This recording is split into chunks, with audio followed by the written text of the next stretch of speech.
Well, breaking right now, looks like the election is finally officially over. In the last 40 minutes, the full Electoral College confirmed President-elect Joe Biden's victory. It comes after Pennsylvania cast its 20 electoral votes for Biden this afternoon. The Electoral College is usually a formality, but this year it was watched closely around the country as President Trump continued his fight to overturn the election. Channel 11's Rick Earl explains what's next.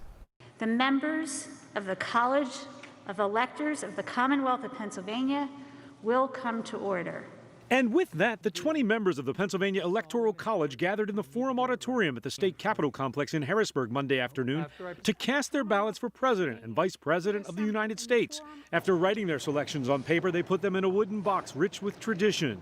Just a little historical note for folks. They're putting their ballots into a ballot box designed by Benjamin Franklin. Allegheny County Executive Rich Fitzgerald and a handful of others then proceeded to count the ballots.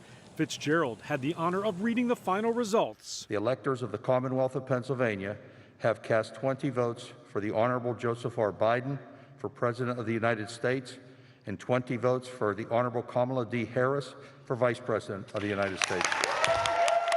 This comes as President Trump continues to question the results of the election, and some Republican lawmakers in Pennsylvania have called on Congress to reject the Electoral College votes. There was no mention of that during the voting today. I hope you can see me smiling behind this mask. State Democratic Chair Nancy Patton Mills of Allegheny County became the first woman to preside over the Electoral College, and she praised the voters of Pennsylvania. We are the state that returned the dignity and honor to the United States of America. The votes were then signed and certified by the 20 members of the Electoral College, the process taking a little longer than normal because of social distancing guidelines. And the 20 Electoral College votes from Pennsylvania will now be delivered to the President of the United States Senate. They will be opened and counted along with votes from other states during a joint session of Congress on January 6th. Rick Earl, Channel 11 News.